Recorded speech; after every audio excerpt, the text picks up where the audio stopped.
Hello everyone, আসসালামু আলাইকুম। সকলকে all job news and education চ্যানেলে স্বাগত জানাই। চলে আসলাম নতুন একটি ভিডিও নিয়ে। ভিডিও শুরুর প্রথমে বলে রাখি, যারা আমার চ্যানেলে নতুন দয়া করে আমার চ্যানেলটি সাবস্ক্রাইব করে দিতে ভুলবেন না। যারা ইতিমধ্যে দিয়েছেন তাদেরকে জানাই অসংখ্য ধন্যবাদ। তো আজকে ভিডিওর বিষয় হচ্ছে যুব উন্নয়ন অধিদপ্তর।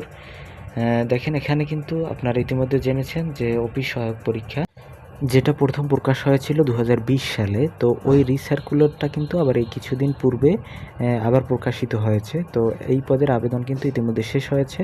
তো আপনারা জিজ্ঞেস করেছিলেন যে পরীক্ষা কবে হবে, ওই সেই 20 সাল থেকে জিজ্ঞেস করতে করতে আসতেছেন যে পরীক্ষা কবে হবে। দেখেন, 20 সাল আজকে চলে 26 সাল, তো এখন বিশাল একটা গ্যাপ ভিতরে ছিল। তো যেহেতু রিসার্কুলার হয়ে গেছে, এখন আপনার পরীক্ষার ডেট আপনি মাথায় রাখতে পারেন, আপনার ঈদের পরই পরীক্ষা অনুষ্ঠিত হবে। যেহেতু তারা অফিসিয়ালভাবে এখনও পরীক্ষার ডেডলাইন ঘোষণা করেনি, যেহেতু আপনারা খেয়াল করলেই দেখবেন যে এই মে মাসে কিন্তু অনেক পরীক্ষাগুলো হচ্ছে, রেলওয়ে, তারপর হচ্ছে ভূমি অধিদপ্তর, এরপর একের পর এক পরীক্ষা কিন্তু হচ্ছেই। তো আশা করা যায় যে আপনার এই ঈদের পরে, ঈদের আগে আর সম্ভব না, অবশ্যই ঈদের পরে কিন্তু এই পরীক্ষাটি হয়ে যাবে। তো আপনারা সকলেই প্রস্তুতি গ্রহণ করুন।